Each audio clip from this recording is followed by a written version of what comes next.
towards the area of the principles of management. We are done with the principles of both the areas. That is, we did the principles given by F.W. Taylor, that is Frederick Winslow Taylor, and he gave 5 principles, right? While the second one is Henry Fayol,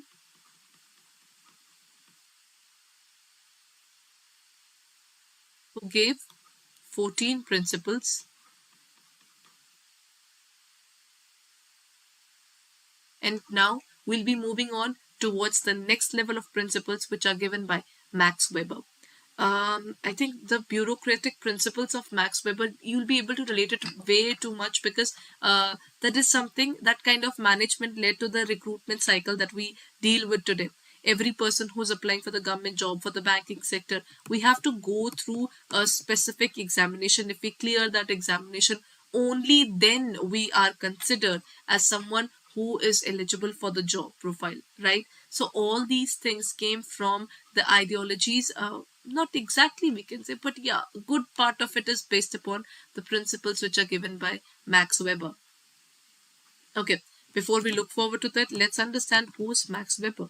Max Weber is basically a person who has given the bureaucratic theory, that is Max Weber's bureaucracy. So if we look forward towards the bureaucracy, what do you mean by the term bureaucracy? That means there is a particular set of rules and regulations while dealing with things, right? So bureaucracy can be defined as something which we look forward to in terms of the rules and regulations which are bound by a specific hierarchical structure. For example, especially I think the most rigid hierarchy you will find in terms of the army there, right? So you start from a specific position, then you go on to the next one, then the next one, depending upon your performance as well as the time that you have spent in that particular organization. That particular thing has been defined as bureaucracy. But when we look forward towards bureaucracy, what are the costs of the same? What are the benefits and what are the repercussions, or you can say the disadvantages of this particular setup as well now? So let's talk about what was bureaucracy as per Max Weber. Bureaucracy is basically an organizational structure, as I told you. For example, if you start your job in army there, you start with lieutenant in a country. Then you look forward towards the next level. First of all, you become captain. This is army. Then you become a major, and then you become lieutenant colonel. Then you become colonel. Then you become brigadier. There has been a defined positions that a person look forward to, isn't it? So that's how we define the entire area of the positions that a person can gain while working in army. In an organization, even we look forward to that. First of all, we define certain things which are management based, and how do they look forward to in terms of the management. This is what we talk about. Now, when we talk about the bureaucracy is basically an organization structure that is characterized by, they have many rules, they have standardized processes, they have procedures, and they have requirements. Okay, if you're joining army, there's a specific area in terms of the physical training. They have their age criteria. They have so many things. The same thing goes in the banking area as well. Everybody would have gone through the examinations. You gave the examination. Then first of all, you cleared if you're looking forward towards the PO level, that means first of all, you gave the examination, or the clerical level. Everywhere there was a specific notification that came out, and on the basis of notification, the person gives the examination. Then they move towards the next level, then the next level. Bank promotion examinations are definitely there. At the same time, the JAIIB, CAIIB examinations are there. What is it? These are standardized ways of growing up in the hierarchy of that organization. There's a process. We all enter our organizations at a specific age, or based upon the criteria of the age. The next level of promotion is also there. The time that you have served in the organization will also determine your growth. So all these things are there now. The number of desks, the meticulous division of labor.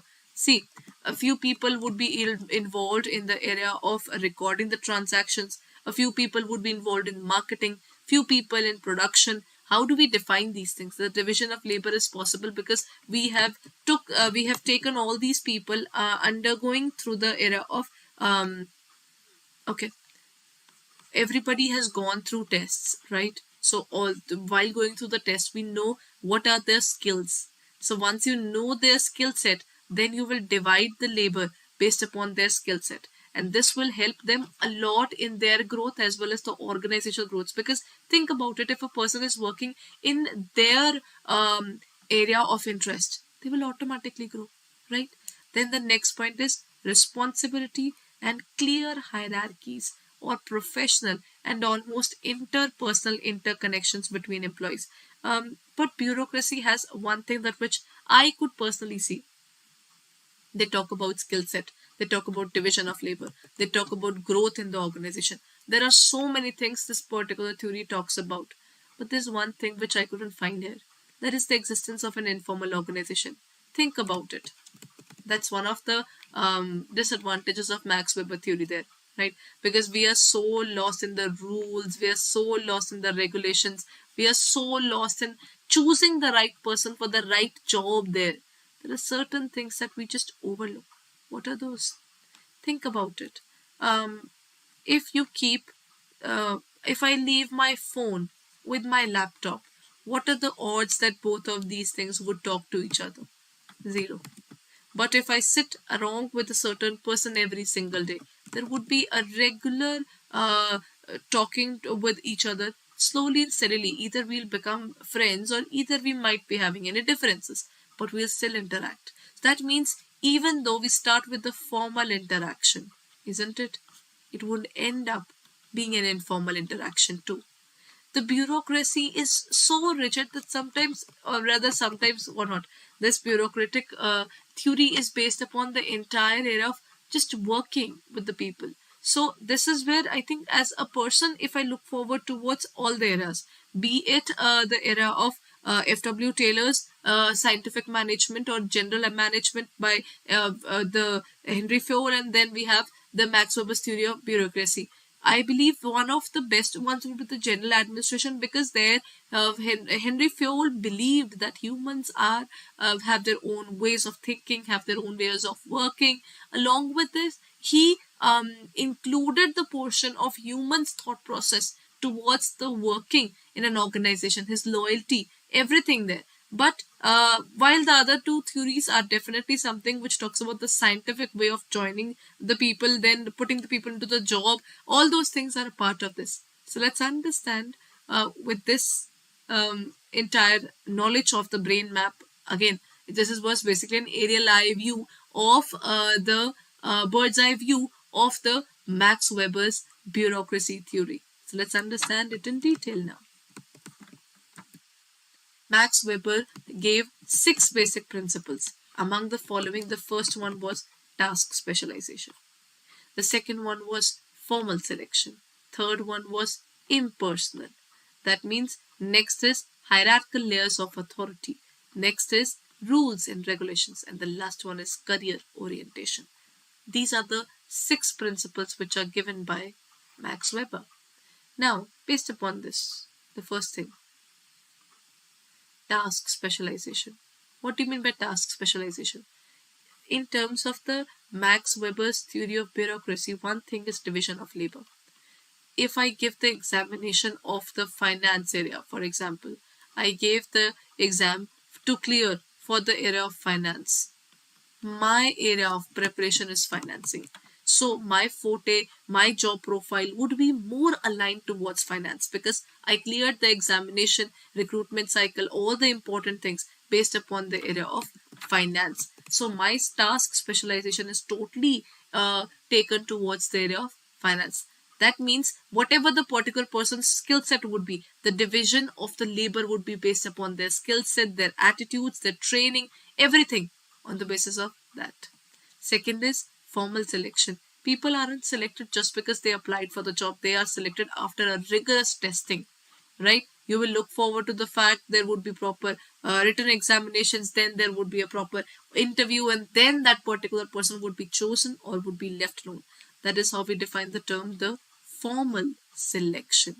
In terms of formal selection, a particular person is chosen or not chosen to be a part of the organization as an employee based upon the scientific selection process, which they call as the formal selection. anybody who would be doing the work for a longer period. The person who clears the examination would be chosen as an employee, and the recruitment will further turn into selection, because ultimately it's a recruitment process which leads to selection. Now, the next point is impersonal. See, under this now, what they do is they do not look forward towards the they don't look forward towards the working of the people with each other in terms of their interpersonal lives, or you can say personal interaction. Think about it. We are working together. As I just told you, if I leave my phone and my laptop together, they won't be talking. But if you leave two humans together in a room, they would definitely end up talking. That is, they might like each other, they might not. That is a different scenario, but people will still interact. That is how we define the term of impersonal. So that impersonality and personal difference is definitely there. And this is the thing that bureaucracy talks about. If two people are talking, then if two or more persons are talking, there is a communication, and that communication is also based upon the defined lines. That's how if I have to talk to someone in the organization, I'll end up mailing them all the details, isn't it? So the mailing thing would be done. That is communication. Then hierarchical layers of authority. If I grow in the organization, I cannot grow by just being reluctant in terms of working, or in terms of if I say that I want to grow further, what will happen? To grow further, the first thing is I'll start it from this level, then I'll go to the next level, then my superior, then super superior. So whatever that particular person is, my growth is based upon this path. That is how we define the hierarchical layers of authority, right? Your growth is already defined. Where as soon as you join the organization, for example, any of you would have joined as PO there. If anybody joins as a clerk there, anybody has a specific job profile, what will happen? Everybody knows after clearing how many examinations, after how much time, the salary would increase, your position would increase, your responsibility, your any growth in the organization is clearly visible to you. That is why people are running towards these kind of bureaucratic jobs now, because your growth is already defined. You know how you look forward towards these jobs. How can we define our growth? That is something which is possible. But for that, a proper hierarchical layers of authority are prepared way before the organization actually starts functioning. Next is the rules and regulations. Again, rigorous selection training is given. Selection is a basically rigorous process there. We choose people on the basis of scientific testing. Everything is done. And then you have regulations. Rules and regulations would mean that you are selected on a particular purpose. For example, there's a probation period as well, during which the particular person is evaluated, their growth is determined, their departments would be determined, especially on the basis of the probation period they are under. And then career orientation. Once you enter a specific career, if everything is already defined, you know where your path would go. That career orientation would be very strong when you look forward to it. I'm sorry. So the career orientation would be very stronger.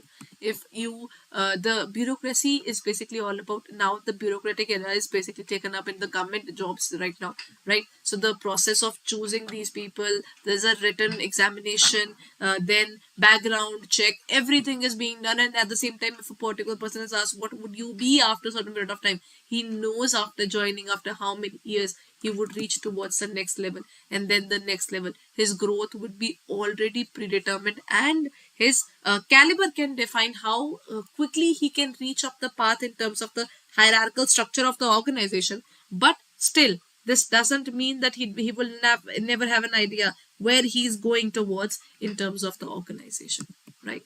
That's about the Max Weber 6 principles of bureaucracy.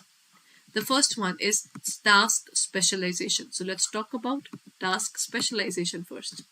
Okay, Max Weber stated this particular principle of task specialization as Max Weber argued that a well-functioning bureaucracy that has been designed with the division of labor in mind will be more efficient and productive than one without it.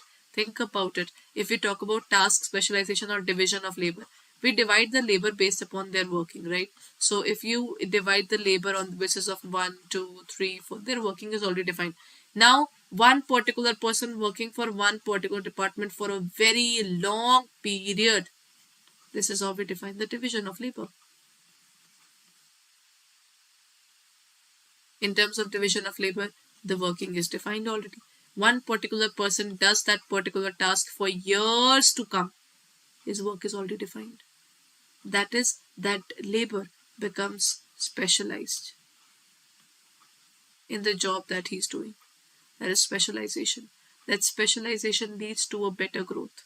That is how we define the area of specialization. That is task specialization. Next is formal selection. In terms of choosing the people for the right job, there is a specific process. There are 5 steps towards the formal selection process in an ideal bureaucracy. Bureaucratic jobs, one person has to apply for that. They have to apply for these positions. There is a specific interview when you are being chosen. For example, if you're applying for the clerical job or the PO job, then there is a specific way of applying for that particular job in terms of the bank PO, right? Or the bank, the clerk job. There they have a specific notification. The notification would be issued. Then the person who's interested in it would apply for the job, and based upon that, he will go to the next level. Then the organization selects people from this pool of applicants to get hired, and then finding replacements as needed. There is a vacancy. As soon as there's a vacancy, the people who move up in the hierarchical structure, then their position is definitely empty now. If anybody is going up, then his position in the organization is empty. Now the lower position would be filled by someone else, right? So that's about the bureaucracy structure. Then in terms of the hierarchical layers, what are the hierarchical layers here? We can say in terms of the bureaucratic management, the managerial structure is organized into hierarchical layers. So it can be, okay, when we look forward towards this was the pyramid for the structure of the people there. This is top, this is middle, and this is lower management.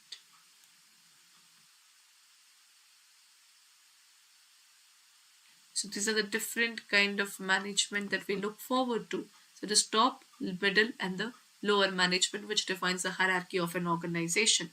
So people who are working at the middle management, they're dreaming of becoming a part of the top management. How they are going to become that, they'll be looking forward to their growth. They'll be giving the examination for this particular area. That is how we define the hierarchical structure. These are the hierarchical layers of the authority. Right?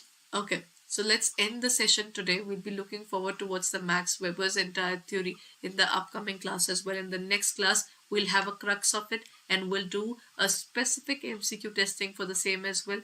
So we'll be dealing with the entire portion of the Max Weber's theory and the other theories in terms of the compilation in the upcoming class. Right? So before I end my session, our batches for the CAIIB has started. So if you're looking forward to that, then you can check out our courses for the same.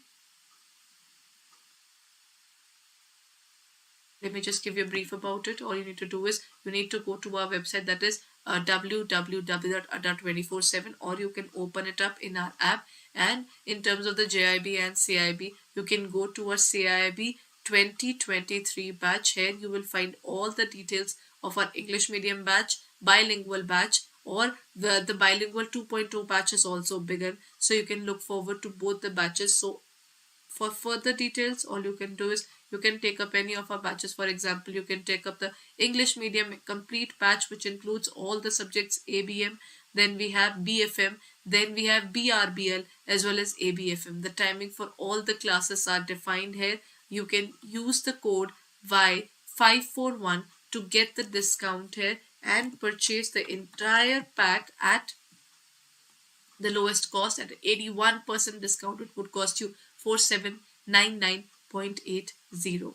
If you're looking forward towards it, what you can do is, and at the same time, at this point of time, the CAIIB Maha Pack is also available at double validity. So it's the perfect time if you're looking forward to the CAIIB. So JAIIB CAIIB Ka Maha Pack, you can go and you can also purchase the CAIIB Ka Maha Pack. This Maha Pack, which would include everything regarding the CAIIB examination, regarding the test series, regarding the details of every examination, then the revision batches, MCQs, case study batches, everything would be opened up for you. All you can do is both the bilingual and English medium batches, all the things would also be open for you. So you can use the code, and you can click on the area of buy now. Currently double validity is going on. If you purchase the validity for 6 months, you'll get for 8 months, right? So you can use the code Y541, apply it, and you will get it at 7199.20.